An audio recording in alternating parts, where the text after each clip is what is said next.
Hey fam, how's it going? This is your girl, Cutie Misbehaving One, and I wanted to come on and discuss with you a video that somebody that I am subscribed to did.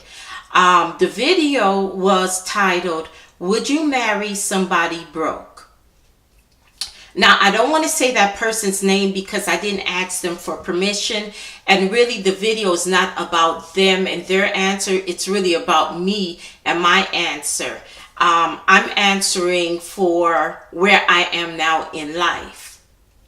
Okay, so the moment I saw the title, already my answer, which would I think be most people's answer, is no. I would not marry somebody broke. But I realized, I don't know, the title just kind of got to me. And it got to me to the point, I think, because I think it was a couple of weeks ago, I met somebody at the bus stop, actually. We both looked like we went into the Food for Less there. And he just picked up a conversation and started talking to me. Very I don't know if he was educated or not, but the way he pronounces words, and very smart and bright, and he could hold a conversation, that kind of got me attracted to him. And initially when I saw him, I didn't think he was ugly, but it just, I didn't feel any sparks. I didn't really feel any attraction. It's when he started talking and I saw that he was intelligent and he had ideas and stuff like that. That's kind of what made me want to talk to him. So I'm going to tell you this story, then I'm going to go further into why I still say no. For most, how do I want to say this? For most situations, I would still say no. That's what I'll say. Okay, so when I was talking to him and everything,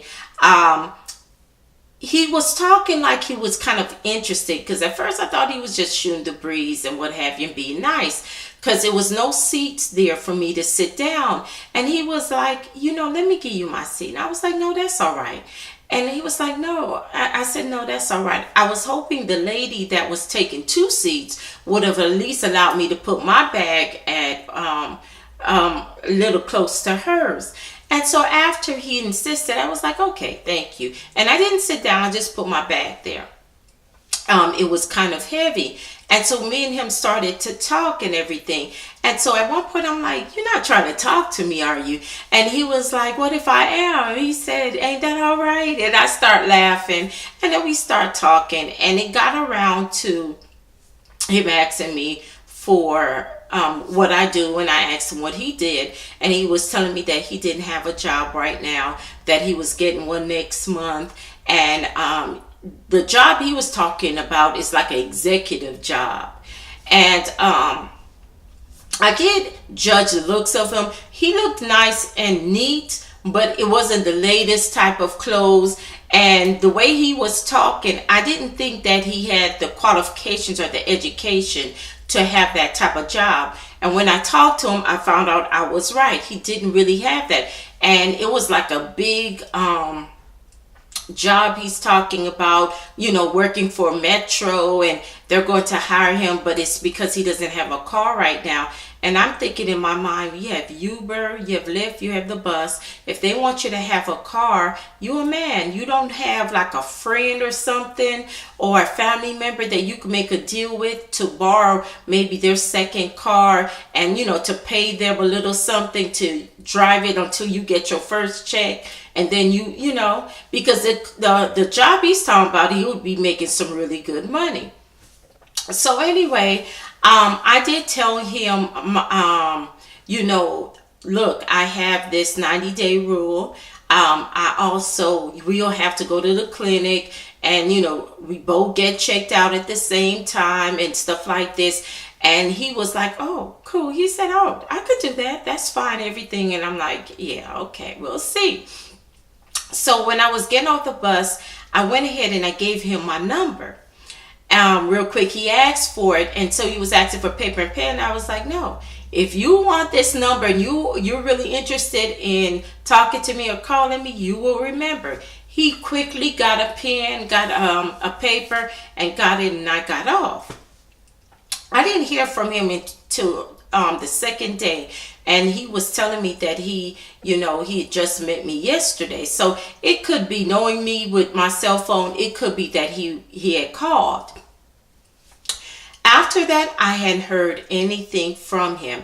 And I know the fact that, because I had to explain to him what the 90 days is, and he said he understood that. But talking to him, I noticed that he had mentioned wife and girlfriend, and I was like, But again, he was a person that, really interested me, but he didn't have a job. He was pretty much broke. I don't know where he was living or anything, because I didn't get to ask him all these questions. These were questions that I would ask him on the phone, or if we ever went out or we sat down and stuff, I would ask him, because he was even telling me that he would like to, what was my favorite place to eat, and he would like to take me there because I like Thai food. And I'm thinking, like, how you gonna pay if you have no job? Somebody has to be supporting you, and more likely it's a woman. And more likely, if it's not your mama, it's a girl or a baby mama or something like that. And he was able-bodied. He was bending, moving, pushing. All kind of stuff. So I know he didn't have any problems with his body or sickness.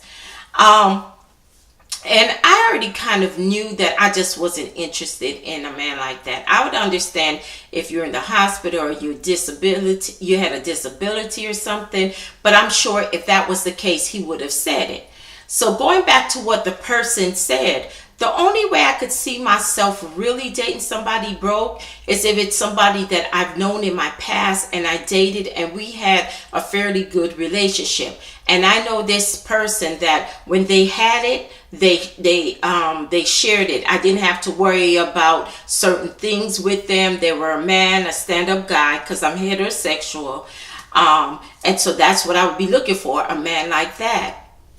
As long as whatever his problems now with the reason why he's broke is not something long drawn out and court things and stuff like that, I would give that person a chance. But I would also give them a deadline, and I would have a deadline for myself as well with this person.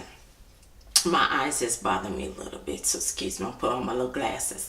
And so I would have like a deadline myself with this person as well, where maybe 6 months, not reaching a year, but maybe up to 6 months. If they don't have a car, by then you should be working enough overtime and long hours to get it. If you have children, your obligation to them should be up to date. That shouldn't be a problem. I don't have a problem because I'm a single woman without kids. I don't have a problem with dating somebody that has 3 to 4 kids. Hopefully that they're not little kids, and if they are, it's maybe 1 or 2 of them are little, and then the other 2 are going into adulthood if they haven't already gone into adulthood.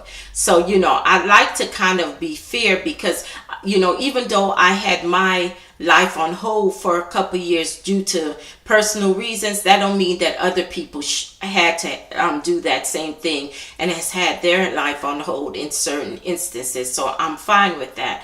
But I would like to be able to, and I'm a person that if I'm dating you and I know you're struggling, I don't have a problem with going Dutch sometimes. Sometimes, no, I'm going to need my man to be able to pay and do things for me still.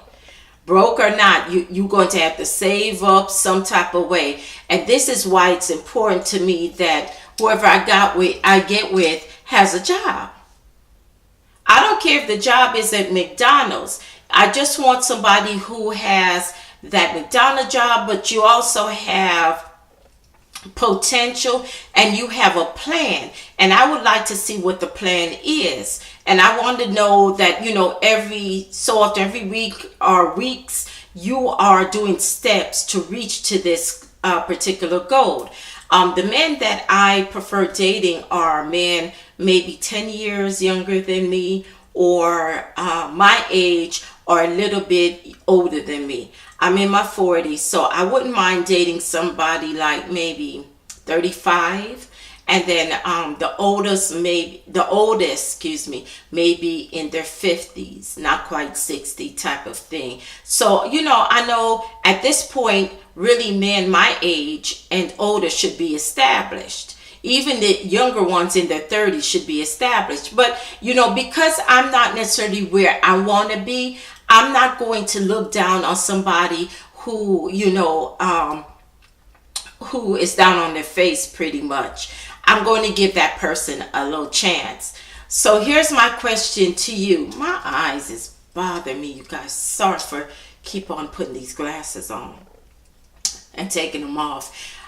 Would you marry or date somebody or give somebody who's broke a chance? And if so, if you would, what would be your criteria?